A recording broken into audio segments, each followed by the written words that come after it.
परमेश्वर पिता, परमेश्वर पुत्र, परमेश्वर पवित्र आत्मा के नाम में आमीन। सबसे पहले मैं इस पुनरुत्थान दिवस के मुबारक मौके पे आप सबको अपनी तरफ से, डायसिस की तरफ से, बिशप साहब की तरफ से, अपने परिवार की तरफ से मुबारकबाद देना चाहता हूँ। मेरा गला कुछ खराब हो गया है गुड फ्राइडे के बाद से, हो सकता है कुछ शब्द आप तक बहुत स्पष्ट ना पहुँचे, तो मुझे माफ़ करिएगा। कोशिश करूँगा कि अपनी बात को आपके साथ स्पष्टता से रख सकूँ। आज का दिन बहुत ही ख़ास दिन है। इसके पहले कि हम खुदा के कलाम पर गौर करें, मैं आप सबसे एक विनम्र दरखास्त करना चाहता हूँ कि जब कलाम दिया जाता है तो मेहरबानी से शांति बनाए रखें। मेहरबानी से शांति बनाए रखें। उछल कूद ना करें, आपस में बातचीत ना करें, चलना फिरना ना करें, क्योंकि खुदा अपनी हैकल में मौजूद है और ये खुदा के बोलने का वक्त है, आपके सुनने का वक्त है। इसलिए मुंह बंद रखिए, उछलिए नहीं, कोई और हरकत मत करिए, तभी खुदा आपसे बात करेगा, अन्यथा आपका यहाँ आना बेमायने हो जाएगा। मैं समझता हूँ आपने मेरी बात को समझ लिया होगा। शांति बनाए रखिए, क्योंकि ये परमेश्वर का भवन है और हमें संजीदगी के साथ उसके समुख आना होता है। परमेश्वर को यही भाता है, ठीक है। इसलिए बच्चे बड़े बुजुर्ग इस बात को समझते हुए किसी और के लिए नहीं, खुदा के सम्मान में शांति से बैठेंगे। आज मेरा खतौली में आज सेवकाई का आखिरी दिन है और इस इबादत के बाद मैं यहाँ से रुखसत हो जाऊँगा। और गुजरे थर्सडे को मैं यहाँ पे आया था। पहली बार मुझे खतौली आने का मौका मिला, एपिफेनी चर्च आने का मौका मिला। और जैसा मैंने पहले दिन कहा था कि मैंने आपकी कलीसिया के बारे में बहुत कुछ सुना था और जो सुना था वो सच पाया है। परमेश्वर आपके बीच में बहुतायत से काम कर रहा है, अपनी सामर्थ को प्रकट कर रहा है और आपको अपनी तरफ खींच रहा है, ऐसा दिखाई पड़ रहा है। लेकिन मैं केवल एक चीज़ ज़रूर कहना चाहूँगा। कल मैंने पादी साहब से भी एक जिक्र किया था कि जब आप खुदा के सामने आए हैं तो केवल ये सोच के मत आइए कि मैं बीमार हूँ इसलिए मैं यहाँ आया हूँ और उसके बाद जब ठीक हो गए तो यहाँ से कोई वास्ता नहीं है। ऐसी जिंदगी खुदा कबूल नहीं करता है। इस बात को याद जरूर रखिएगा और जिंदगी भर याद रखिएगा। अगर आपने अपना जीवन खुदा को दिया है तो चाहे दुख हो, चाहे सुख हो, चाहे बीमारी हो, चाहे तंदुरुस्ती हो, चाहे अवनति हो, चाहे उन्नति हो, चाहे अंधेरा हो, चाहे रोशनी हो, चाहे ऊंचाई हो, चाहे निचाई हो, चाहे संघर्ष हो, चाहे सब कुछ अच्छा हो और चाहे सब कुछ बुरा हो, खुदा की संगति से कभी अपने आप को जुदा मत करिए। केवल यहाँ पर ये सोच के मत आइए कि मैं बीमार हूँ और यहाँ दुआ होगी और बस इतना ही मकसद है। ये मकसद नहीं। परमेश्वर इससे ज्यादा सामर्थी है। परमेश्वर इससे ज्यादा आपके जीवन में काम कर सकता है। केवल ये एक चंगाई देने का स्थान नहीं, ये इबादत का स्थान है। पहले इबादत है, पहले कलाम है, बाकी ये सब बातें हैं। ये सब बातें भी जरूरी हैं, लेकिन सबसे ज्यादा जरूरी क्या है? परमेश्वर का वचन। आदि में वचन था, वचन परमेश्वर के साथ था और वचन, इन सब बातों के चलते वचन को कभी दबाना नहीं। सबसे पहली खिदमत कलाम की खिदमत, उसके बाद ये सब बातें। ये सब जीवन के पहलू हैं। बीमारियां, तकलीफें, कमी घटी लगी रहती है और लगी रहेगी। इस बात को याद रखिएगा। इसका मतलब ये नहीं है कि आप यहाँ आके दुआ करने लगे तो अब सब कुछ अच्छा हो गया, ऐसा कभी नहीं। सब हरा हरा हो जाएगा, इस गलतफहमी में मत रहना, इससे बड़ी बड़ी मुसीबतें आएंगी, भयानक संकट आएंगे, मौत भी आएगी, लेकिन खुदा के कलाम में बने रहना। ये सिखाना, ये बताना जरूरी है। और कुछ खुदा का आत्मा मुझे उभार रहा था बड़ी देर से यहाँ पे, इसलिए मैं ये बोल रहा हूँ। मैं ये सोच के बोलने नहीं आया, क्योंकि मुझे ऐसा लग रहा है कि कुछ लोग यहाँ केवल इस मंशा से आ रहे हैं कि उनकी बीमारियां ठीक हो जाए। इस मंशा से मत आइए, मेहरबानी से मुझे माफ करिएगा, लेकिन जो परमेश्वर बुलाता है मैं वही बोलता हूँ, मैं अपने से नहीं बोलता। तो जो खुदा का रूह मुझे बता रहा है मैं वो बोल रहा हूँ। खुदा के सामने आए हो तो तन मन और धन से अपना जीवन लेके आना, अन्यथा केवल इसलिए मत आना, इसलिए मत आना, स्थिति और भयानक भी हो सकती है। बात मेरी समझ में आ गई आप सब लोगों को? इसको बहुत अच्छे से अपने मनों में रखिए और जिंदगी भर रखिए। जब तक जिंदगी है तब तक इस विश्वास को बना के रखिए। मुझे बहुत अच्छा लगा आप लोगों के बीच में आकर गुजरे, आज चौथा दिन है और एक जबरदस्त सेवकाई आपकी है, आपका विश्वास है। मैं खुदा का शुक्र करता हूँ कि उसने मुझे जिंदगी में ये मौका दिखाया कि मैं आपके साथ संगति कर सका हूँ। मैं पादी साहब की वाइफ मिसेस का और उनके तमाम प्रियजनों का शुक्रगुजार हूँ। आपकी बहुत अच्छी पहुनाई है। मैं जब भी यहाँ आता था मुझे जबरदस्ती वो बैठा लेते हैं कि नहीं पहले चाय पीजिए फिर इबादत के लिए चलिए। उनकी वाइफ की मैं तारीफ कर रहा था अपने घर में कि बहुत बड़ी खिदमत वो कर रही हैं, और अगर परिवार सपोर्ट ना करे तो परमेश्वर का खादिम कुछ कर नहीं सकता। ये सच्चाई है। तो ये आपके जीवन में आशीष है कि आपको ऐसा जीवन साथी मिला है जो आपकी सेवकाई में आपका हाथ बटा रहा है। जैसा हमने देखा था क्रूज पर, एक दाएं हाथ की सेवकाई है और एक बाएं हाथ की सेवकाई है। आपकी सेवकाई दाएं हाथ की है और उनकी सेवकाई बाएं हाथ की है। तो ये दोनों सेवकाई को बना के रखिए, खुदा आप दोनों को बहुत आशीष देगा। पूरी कलीसिया का मैं बहुत शुक्रगुजार हूँ आपके प्रेम के लिए। कल हम लोग कुछ जगहों पे गए थे और मैंने वहाँ, मुझे बड़ी खुशी हुई लोगों को देखकर, उनके समर्पण को देखकर, उनकी बुलाहट को देखकर, और इतनी विषम परिस्थितियों में भी आप बहुत मजबूती से खुदा में आगे बढ़ रहे हैं। ये खुदा की तारीफ है और खुदा की महिमा का कारण है। इस विश्वास को बना के रखिए कि हम किसी इंसान के लिए नहीं, हम किसके लिए हैं? बाइबल कहती है जब तुम कोई काम करो तो ये समझ के मत करना कि किसी इंसान के लिए कर रहे हैं। तुम चर्च पादी साहब के लिए नहीं आ रहे, चर्च किसके लिए आ रहे? परमेश्वर के लिए। किसी इंसान की महिमा नहीं है ये। लोग आएंगे, लोग जाएंगे। मैं आया हूं, मैं चला जाऊंगा। बहुत से लोग आएंगे, बहुत से चले जाएंगे। इस कलीसिया में आपसे पहले बहुत रहे, आज आप हैं, कल आपके बाद आपके बच्चे होंगे, पीढ़ियां चलती रहेंगी, लेकिन परमेश्वर युग न युग एक साथ। इसलिए जो कुछ तुम करो वो क्या समझ के करना कि परमेश्वर के लिए कर रहे हैं। परमेश्वर आप सबको बहुत आशीष दे, अपनी सेवकाई अपनी महिमा में बढ़ाए, यही मेरी दुआ है, यही मेरी कामना है। और कल मैंने पादी साहब से कहा था कि जब मैं लौट के जाऊंगा तो मैं बिशप साहब से जरूर चर्चा करूंगा आपकी सेवकाई के लिए और इस मजबूत काम के लिए। खुदा करे ये भवन और बड़ा हो, खुदा करे आपके लोग और मजबूत हो और आपकी सेवकाई और ज्यादा खुदा को कबूल ठहरे, महिमा उसकी होती चली जाए। आज का दिन प्रभु यीशु मसीह के मुर्दों में से जी उठने का दिन है, जिसको हम कहते हैं पुनरुत्थान दिवस। पुनरुत्थान दिवस, पुनरुत्थान का मतलब मर के वापस जीवन में आ जाना।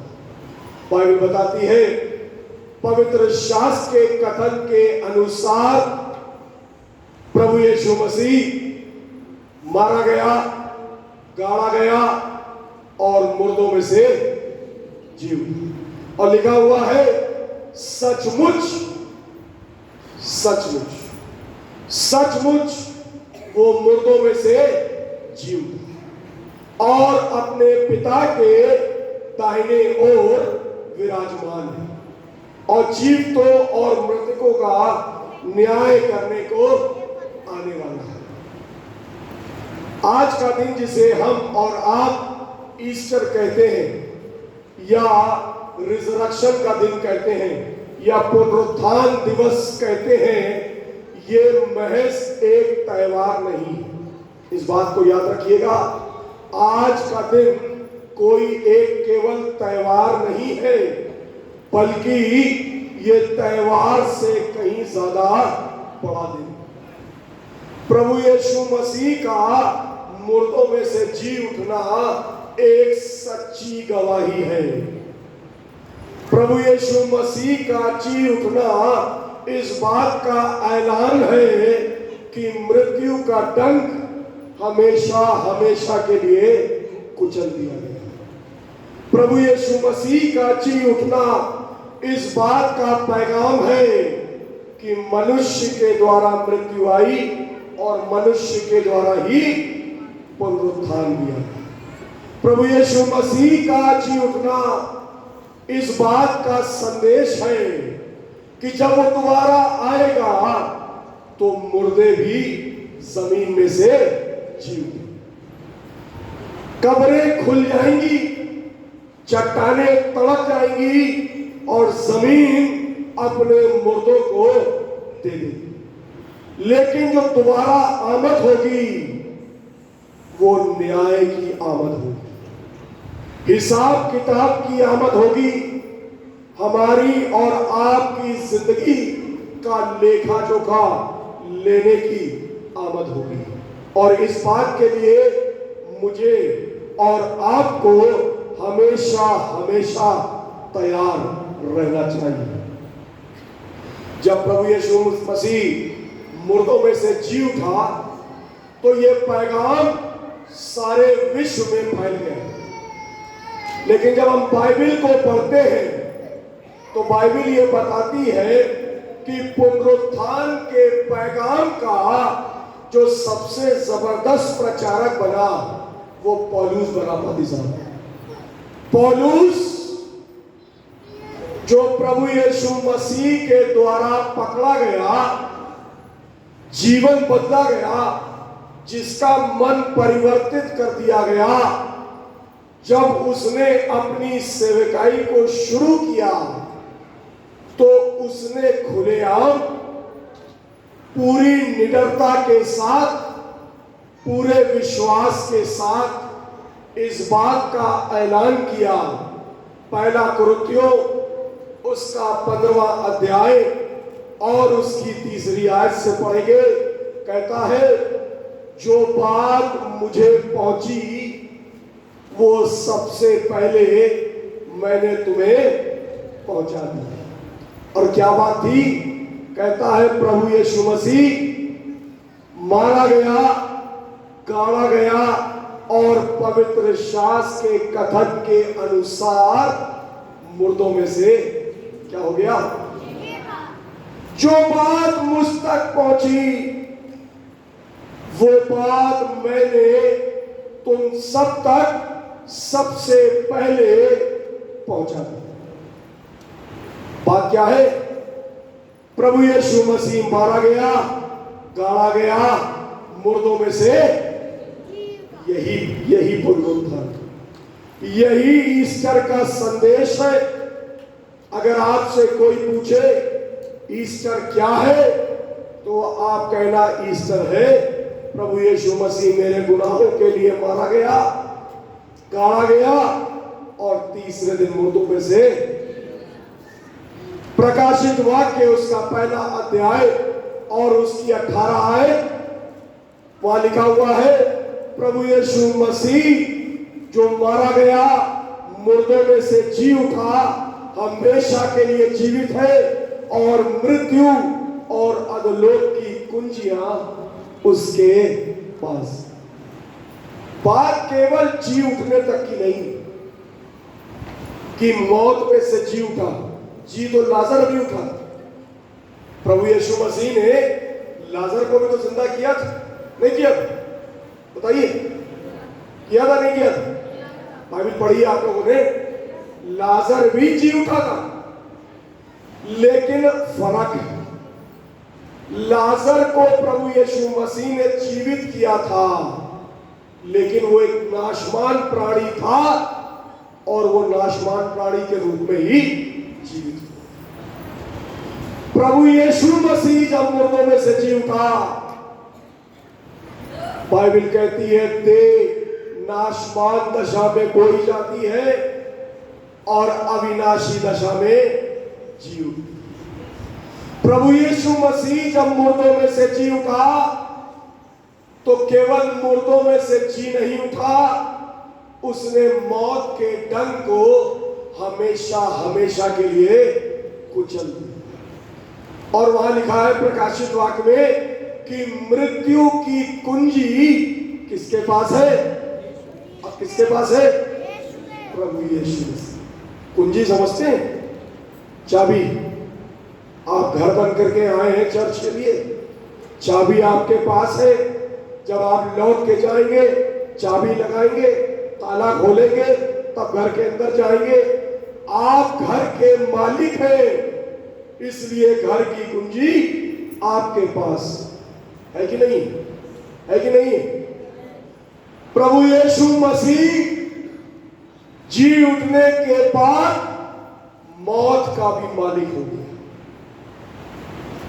मृत्यु जो इंसान का सबसे बड़ा दुश्मन, मृत्यु जिससे मनुष्य सबसे ज्यादा डरता, आज इंसान को किससे सबसे डर लगता है? किससे डरते हैं? मौत से डरते नहीं डरते? इंसान मौत से डरता है। बीमार होने के बाद लाखों रुपए खर्च करता है ठीक होने के लिए। क्यों? क्यों करता? बताइए। ताकि हम, ठीक है ना, हम मर ना जाएं। सड़क पे चलते हैं, बहुत ध्यान रखते हैं एक्सीडेंट ना हो जाए, एक्सीडेंट हो गया कहीं मौत ना हो जाए, कोई तकलीफ ना हो जाए, मेरा अजीज मेरे बीच से चला ना जाए। सबसे ज्यादा डर अगर आज दुनिया में है तो मृत्यु का डर है।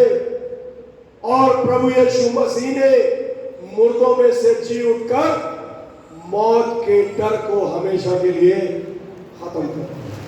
पहला कुरिन्थियों उसका 15वां अध्याय और उसकी 56 आयत, पौलुस कहता है, हे मृत्यु तेरा डंक कहां रहा? हे मृत्यु तेरी जय कहां है? आज जय किसकी है? केवल परमेश्वर की। और जय किसकी है? परमेश्वर के लोगों की। गुड फ्राइडे पे परमेश्वर के वचन से हम इस बात को देख रहे थे, परमेश्वर ने मुझे और आपको क्यों बुलाया? जयवंत होने के लिए, जयवंत होने के लिए बुलाया है, हारने के लिए नहीं बुलाया। और जब जय की बात करते हैं तो मौत पर भी हमें विजय की बात करनी है। प्रभु यीशु मसीह ने मृत्यु को भी पराजित कर दिया। ये है ईस्टर, ये है पुनरुत्थान, ये है परमेश्वर की सामर्थ और ये है सामर्थ का प्रगटीकरण। ये है पैगाम जिसको दुनिया के कोने कोने तक लोगों ने सुन लिया, जान लिया, मान लिया, पहचान लिया। और तभी आज दुनिया में सबसे ज्यादा विश्वासी मसीह, पूरी दुनिया में सबसे ज्यादा विश्वासी किसके हैं? मसीह।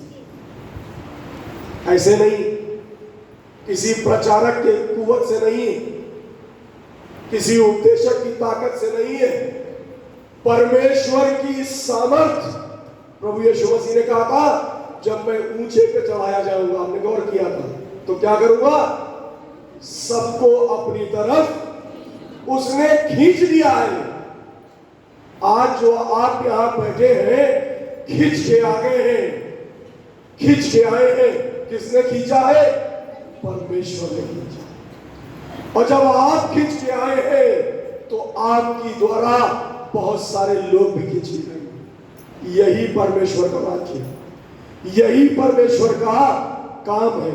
अभी आपके सामने पढ़ा गया यूहन्ना की इंजील उसका 20वां अध्याय और उसकी 1 से 18 आयत। क्या लिखा है? पहली आयत को पढ़िए। सप्ताह के पहले दिन मरियम मगदलीनी भोर को अंधेरा रहते ही कब्र पर आई और पत्थर को कब्र से हटा हुआ देखा। तब वो दौड़ी और शमौन पतरस और दूसरे चेले के पास जिससे ये झुपरेब रखता था आकर कहा, वे प्रभु को कब्र में से निकाल ले गए हैं और हम नहीं जानती कि उसे कहाँ रख दिया है। बस सप्ताह के पहले दिन कौन आई? कौन आई?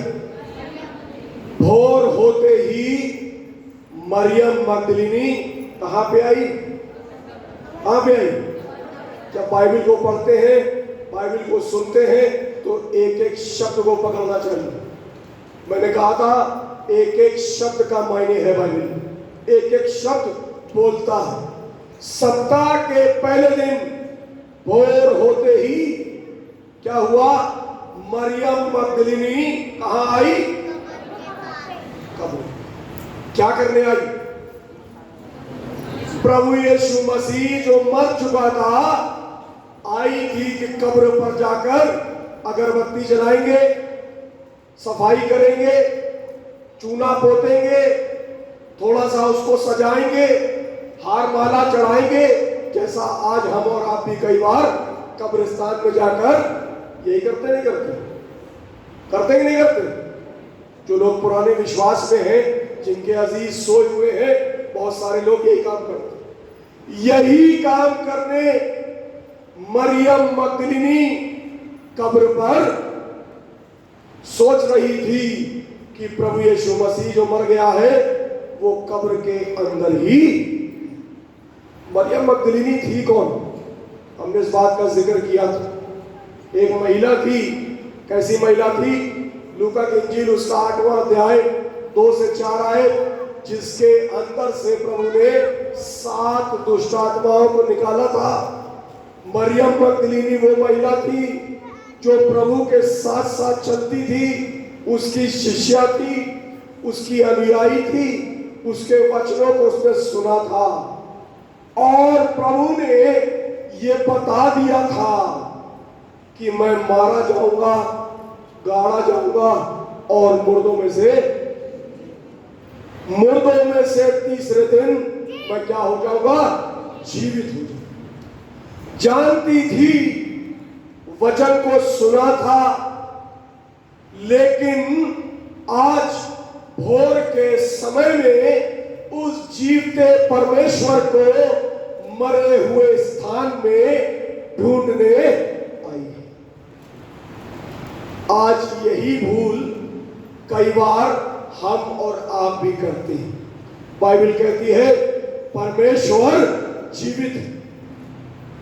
परमेश्वर जीवित है और कब तक जीवित है? अनंत काल तक जीवित है। वो मनुष्यों के हाथ के बनाए हुए घरों में नहीं रहता, मुर्दों में से जी उठा। अब मृत्यु और अधोलोक की कुंजियां उसके ऊपर प्रबल नहीं होंगी। उसने मृत्यु के डंक को हमेशा के लिए कुचल दिया। वो जीवित है और हम जीवित परमेश्वर को मरे हुए स्थानों में नहीं ढूंढते। अभी पादी साहब कह रहे थे वापस उन बातों में मत जाइएगा जहां से निकल के आए। प्रेज एंड वर्शिप में बोल रहे थे। इसका मतलब समझते हैं? उन जगहों पर अपनी आस्था मत रखना जहां ईश्वर नहीं। परमेश्वर जीवित है। परमेश्वर कब्रों, मज़ारों, चट्टानों, दरगाहों, पेड़ों, किसी बिल्डिंग, किसी अमुक जगह पर, किसी मूर्त, किसी सूरत के रूप में मौजूद नहीं है। वो महान परमेश्वर है।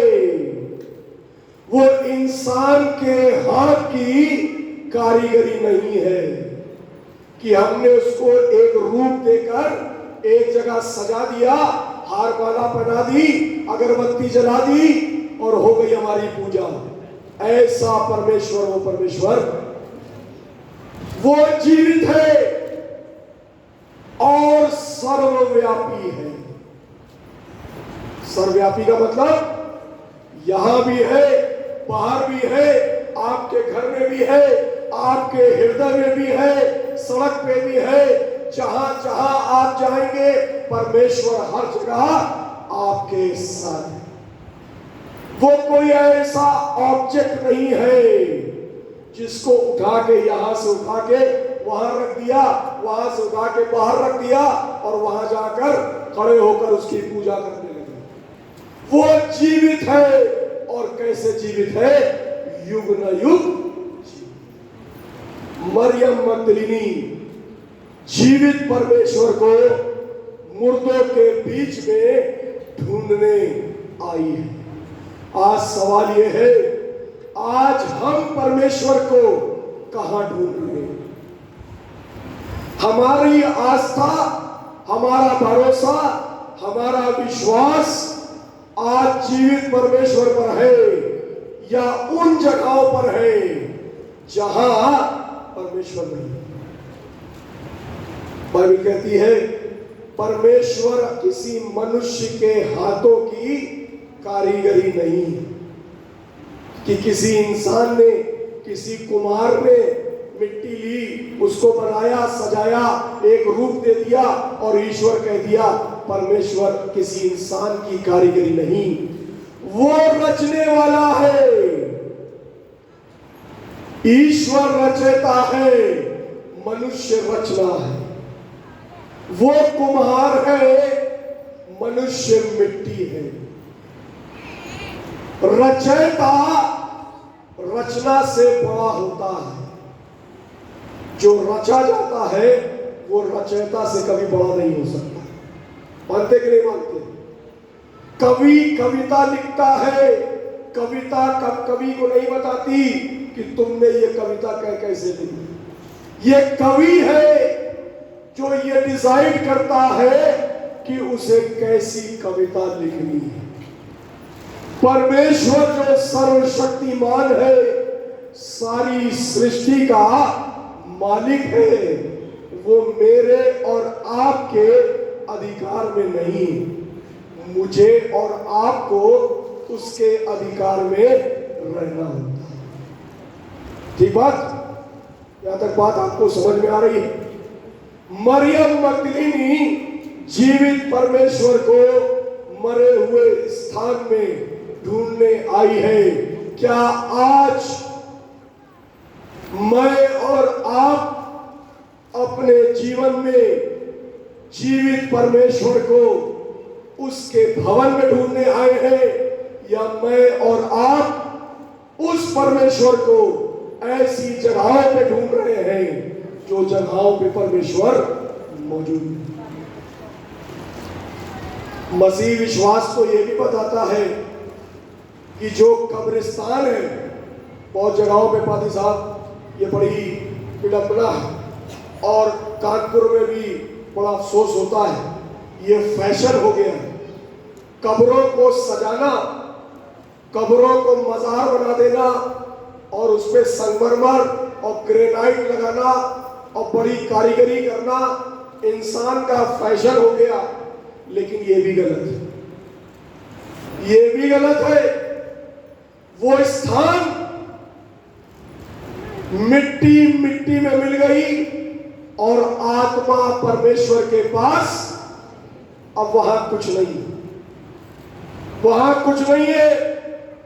अगर आप जीवित परमेश्वर पर विश्वास करते हैं और आपका ईमान जिंदा ईमान है, तो कब्र में कुछ नहीं है, कब्रिस्तान में कुछ नहीं है। परमेश्वर अपने भवन में है, परमेश्वर आपके हृदय में है। क्या तुम नहीं जानते कि तुम्हारी देह पवित्र आत्मा का मंदिर है।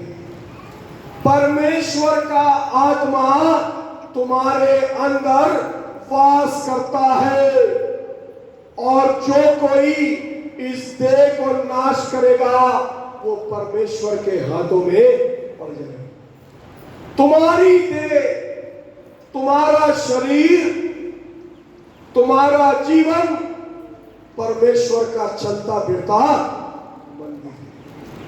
वहां कुछ नहीं, वो तो मृत्यु का स्थान है, और यही पुनरुत्थान का पैगाम है कि कब्र जो है वो क्या है? खाली है। वो अंधकार का स्थान, खाली स्थान, वहां कुछ नहीं है। परमेश्वर तो जीवित है, हमेशा हमेशा के लिए जीवित हो। मेरा और आपका विश्वास कैसा होना चाहिए? जीवित विश्वास होना चाहिए, जीवित विश्वास। और बाइबल क्या कहती है? अगर तुम्हें राई के दाने के बराबर भी विश्वास हो तो इस पहाड़ से कहोगे घर के घर चला जा, तो वो तुम्हारे लिए कितना विश्वास? राई का दाना आंख से आसानी से दिखता भी नहीं, और परमेश्वर ने कहा राई के दाने के बराबर भी अगर विश्वास है तो तुम बड़े बड़े सामर्थ्य के काम करोगे कि नहीं करोगे? तुम्हें किसी के पास आकर दुआ कराने की जरूरत नहीं होगी, तुम खुद दुआ करोगे और परमेश्वर काम करेगा। तुम हाथ रखोगे, बीमार ठीक हो जाएगी। तुम कह दोगे, हो जाएगा। कब हो जाएगा? जब विश्वास है। क्यों? क्योंकि परमेश्वर जीवित है, और परमेश्वर ने तुम्हें भी जिलाया है। और क्योंकि परमेश्वर ने तुम्हें जिलाया है, इसलिए तुम्हारा विश्वास जीवित विश्वास होना चाहिए। बहुत से लोग हमारे और आपके बीच में केवल ये सोचते हैं कि पादी साहब दुआ करेंगे तभी कुछ होगा, अमुक व्यक्ति दुआ करेगा तभी कुछ होगा। ऐसा कुछ नहीं। मैं पादी साहब की वो नहीं कर रहा, पूरी इन ड्यू रिस्पेक्ट पर ये बात कह रहा हूं। वो पासवान है, उनका अपना एक कद है, एक औहदा है, वो ऑर्डेन्ड मिनिस्टर है, उनकी सेवकाई है। लेकिन इसका मतलब ये नहीं है कि उनका ही केवल ये काम है कि जब वही दुआ करेंगे तभी आप अच्छे होंगे। ऐसा बाइबल नहीं कहती। इस विचारधारा से बाहर आ जाइए। आप भी वो काम कर सकते हैं जो वो कर रहे हैं। जो आत्मा उनके पास है वही आत्मा आपको भी दिया गया है। फर्क क्या है? वो इस्तेमाल कर रहे हैं और हम में से बहुतेरे इस्तेमाल नहीं। अगर बंदूक को बहुत समय तक इस्तेमाल ना किया जाए तो क्या हो जाता है? कारतूस चलता नहीं। 10 साल रख दीजिए उसको और चलाइए नहीं, और जब एक दिन आप निकाल के चलाएंगे तो क्या होगा? फट जाएगा, जंग लग जाएगा। विश्वास को अगर इस्तेमाल नहीं करोगे तो जिंदगी में जंग लग जाएगी। मनुष्यों पर निर्भरता समाप्त कर दो। ये परमेश्वर मुझसे कहलवा रहा है, मैं नहीं कह रहा। इंसानों पे निर्भरता समाप्त कर दो। फलाना व्यक्ति आएगा, वो दुआ करेगा, फलाना व्यक्ति ये करेगा, वो मदद करेगा, वो ऐसा करेगा। अब इन बातों से ऊपर आ जाने का समय है। परमेश्वर ने तुम सबको अपना आत्मा बहुतायत से दिया है, कम नहीं दिया। कैसे दिया है? बहुतायत से दिया है। इस्तेमाल करो अपने परिवार के लिए, अपने बच्चों के लिए, जरूरतमंदों के लिए, कलीसिया के लिए। और मैं तो कहूंगा कि बहुत समय उन्होंने दुआ करी, अब आप उनके लिए दुआ करें।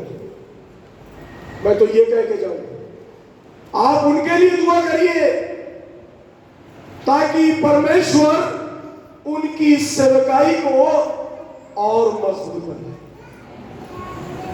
समय आ गया, परमेश्वर का वचन कहता है तुम कब तक दूध पीते रहोगे, अब तुम्हें अनाज खाने की आवश्यकता है।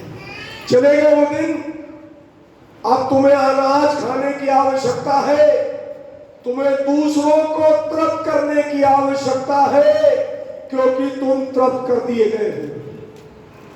प्रभु यीशु मसीह ने मुर्दों में से जी उठकर अपना आत्मा तुम्हें देकर तुम्हें क्या कर दिया है? तृप्त कर दिया। परमेश्वर का आत्मा और परमेश्वर का वचन तुम्हारी जिंदगियों में भर दिया गया है। इस्तेमाल करो, इस्तेमाल करो, यही परमेश्वर की इच्छा है। पुनरुत्थान दिवस मेरे और आपके जीवन में तभी पूर्ण होता है जब हम प्रभु का प्रचार करते हैं। पौलुस कहता है जो बात मुझे पहुंची वो मैंने तुम्हें सबसे पहले पहुंचा दी, और वो क्या थी? प्रभु यीशु मसीह मुर्दों में से, और वो दोबारा अब कब्र में जाने का नहीं, बल्कि वो तो अनंत अनंत काल तक के लिए जीवित है, जीवित है, कायम है, और मेरे और आपके बीच में जुम्बिश करता है। बाइबल कहती है परमेश्वर आत्मा है, और ये जरूरी है कि उसके आराधक आत्मा और सच्चाई से उसकी आराधना करें। परमेश्वर का आत्मा आपके बीच में मंडरा रहा है। परमेश्वर अपने वायदे के मुताबिक आपके बीच में मौजूद है, और परमेश्वर आप में से हर एक को छूता है, हर एक से बातचीत करता है, हर एक को उत्साहित करता है, और हर एक को ऊंचा उठाता है। अपने जीवन से परमेश्वर की क्या करे? महिमा। यह है पुनरुत्थान दिवस।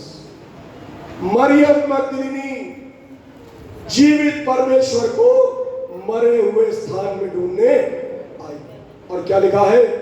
जब उसने कब्र को खाली पाया तो क्या हुआ?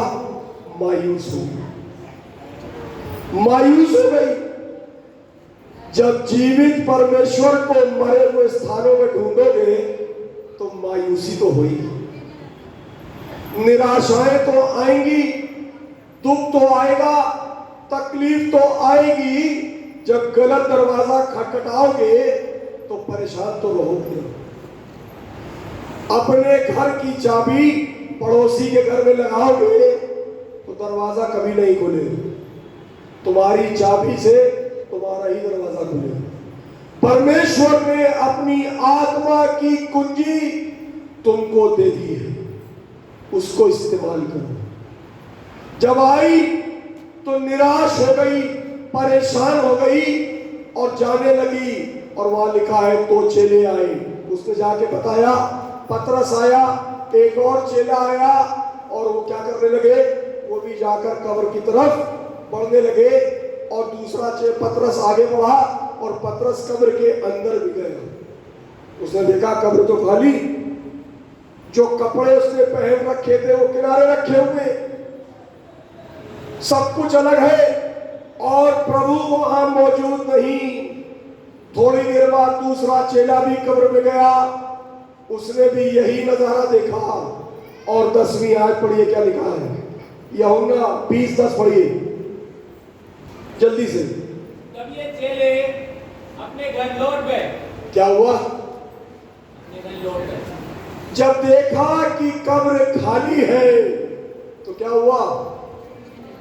चेले वापस, हो गया पुनरुत्थान। प्रभु यीशु मसीह मुर्दों में से जी उठा। हम बड़े जोश के साथ आए, बड़े गाने गाए, बड़ा जोश दिखाया, एक दूसरे को मुबारकबाद दी और चुपचाप अपने घर। अब अगला ईस्टर आएगा, फिर से इन बातों को देखेंगे। पुनरुत्थान का मतलब चुपचाप अपने घर चले जाना नहीं। पुनरुत्थान का मतलब, मैंने शुरू में कहा, ये एक जीवित गवाही है, ये एक त्योहार नहीं, ये एक जीवित गवाही है। वो मुर्दों में से जी उठा, ये गवाही है। और ये गवाही मेरे साथ साथ अब क्या होगी? चलेगी।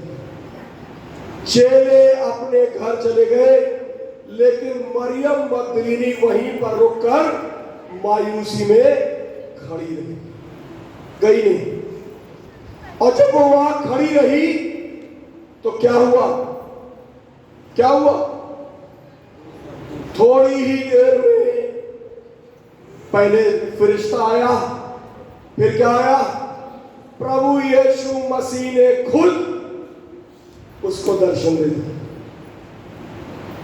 खुद उसको दर्शन दे दिया। हे नारी, तू क्यों रोती है? तू किसको ढूंढती? जब बड़े समर्पण के साथ हम परमेश्वर को ढूंढते हैं तो परमेश्वर हमें मिल जाता है। दाऊद कहता है, मैं संपूर्ण मन से यहोवा पर भरोसा करूंगा, रात और दिन मैं तुझे खोजूंगा, मैं तुझे ढूंढूंगा, मैं तेरा पीछा करूंगा, मैं तेरे पीछे पीछे आऊंगा। अपनी आस्था मैं तेरे ऊपर रखूंगा और एक ना एक दिन तू मुझे मिल जाएगा। परमेश्वर के पीछे जब आप चले हैं तो हर दिन उसको खोजना पड़ता है, हर दिन उसको पुकारिए, हर दिन उसको ढूंढिए, हर दिन उसका पीछा करिए, हर दिन उससे प्रार्थना करिए, हर दिन उसका वचन पढ़िए, हर दिन उसकी महिमा करिए, हर दिन उससे प्रार्थना करिए और यकीन रखिए वो आपको मिल जाए। बाइबल कहती है जब तक वो मिल सकता है तब तक उसे ढूंढ, जब तक वो समीप है उसको पुकार लो। परमेश्वर अभी आपके समीप है, उसको पुकारो, वो सुनेगा, वो जवाब देगा। अभी वो उपलब्ध है, उससे मुलाकात कर लो, क्योंकि एक समय आएगा, एक समय आएगा जब परमेश्वर और परमेश्वर का वचन मेरे और आपके बीच से उठा लिया जाए। इस बात को याद रखना, जैसे जैसे संसार का अंत आएगा परमेश्वर का ये वचन मेरे और आपके हाथों से ले लिया जाएगा। हो सकता है ये भवन भी न रहे, हो सकता है हमारा और आपका जीवन भी संकट में पड़ जाए। बाइबल कह रही है हो सकता है ऐसी परिस्थितियां आ जाए कि हम परमेश्वर की आराधना खुल के ना कर पाए। जब तक मिल सकता है तब तक ढूंढ लो, जब तक समीप है तब तक उसे क्या करो? पुकारो। मरियम मगदलीनी कब्र पर खड़ी रही और प्रभु ने उसको दर्शन दिया। अगर आज आप विश्वास आस्था से आए हैं तो यकीन रखिएगा कि आप यहां से खाली नहीं जाएंगे। परमेश्वर आपको आशीष देगा और अपनी उपस्थिति आपके साथ हमेशा हमेशा बनाए रखे। मरियम मगदलीनी इस बात से आशीषित हुई, और जब प्रभु से उसकी मुलाकात हो गई तो प्रभु ने उससे कहा, हे मरियम, अब तू मुझे ना छू, तू मुझे अब ना छू, क्योंकि मेरा अभी पिता के पास जाने का समय, अब मत छू। पुनरुत्थान हो चुका, जिस्मानी बातें खत्म हो गई, सांसारिक मिनिस्ट्री खत्म हो गई। अब मैं अपने आसमानी बाप के पास जा रहा हूं। अब रिश्ता आत्मा का रिश्ता होगा, जिस्म का काम नहीं होगा। गलातियों की पत्री उसका 5वां अध्याय और उसकी 17 आयत से पढ़िएगा, 23 आयत 24 आयत तक, शरीर के काम और आत्मा के काम। शरीर के फल, आत्मा के फल। आत्मा के फल कौन कौन से है? आनंद है, प्रेम है, सच्चाई है, मेल मिलाप है, शांति है।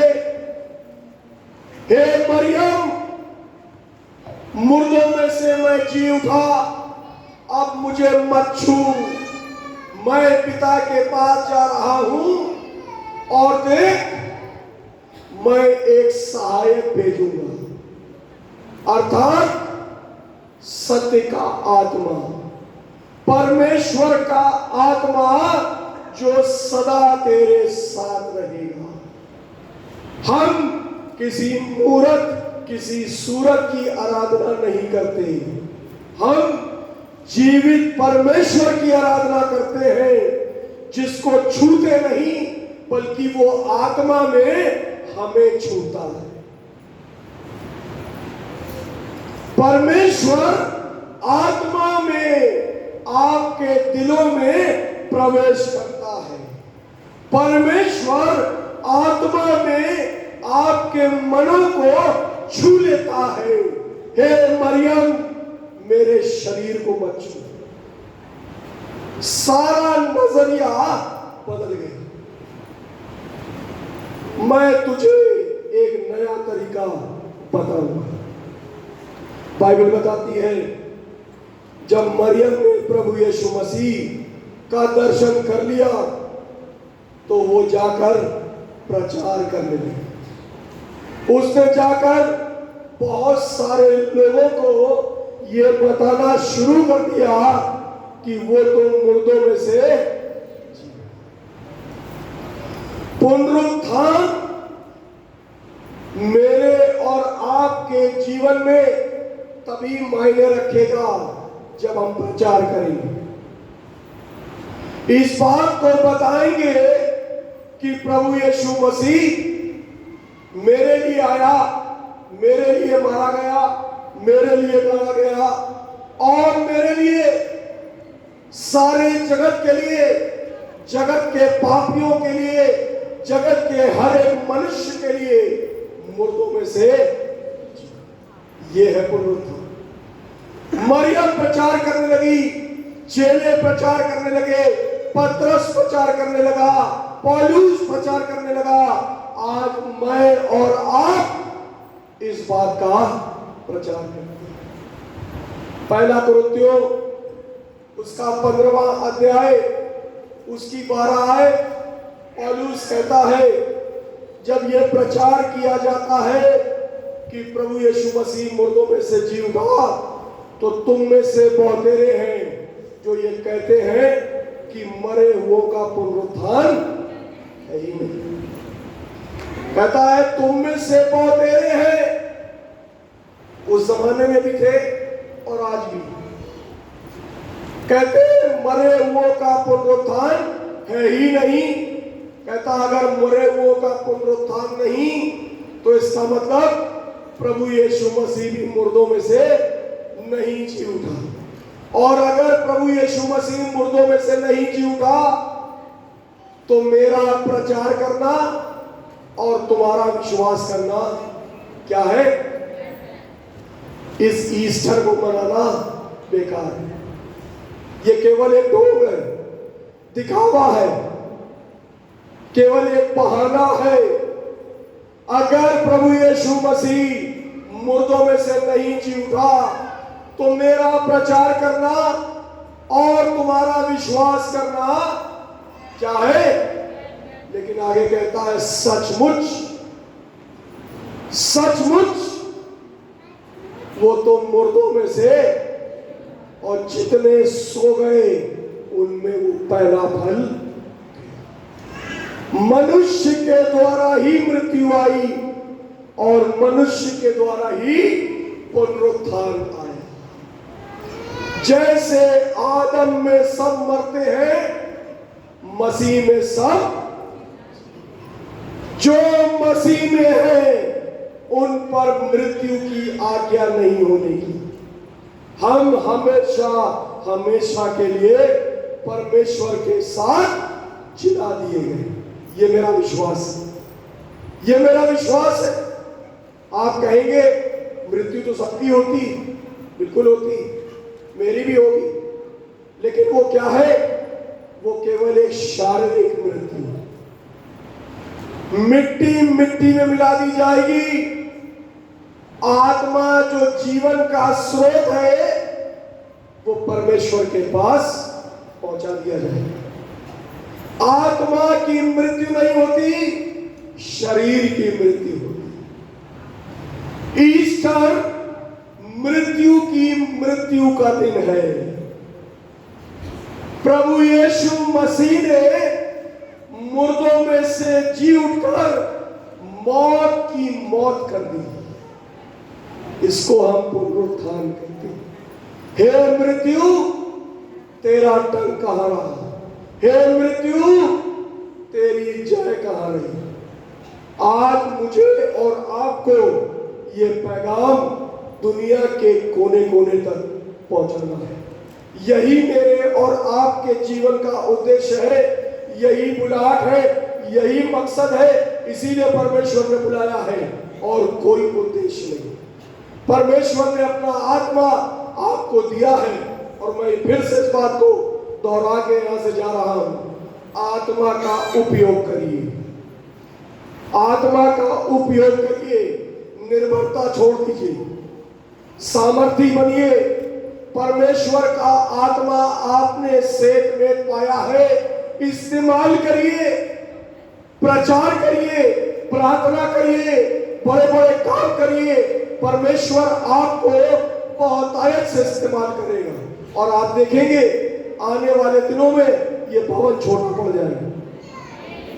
इतनी बड़ी तादाद होगी कि यहाँ पे आप सोचेंगे कि कहाँ इन लोगों को समाए। और ये तब होगा जब आप में से प्रत्येक पुनरुत्थान का पैगाम फैलाएगा। परमेश्वर का आत्मा हम सबके साथ रहे और बहुतायत की आशीष आपको मिले, हम सबको मिले। खुदा करेगा मैं फिर कभी आपके बीच में आऊँगा।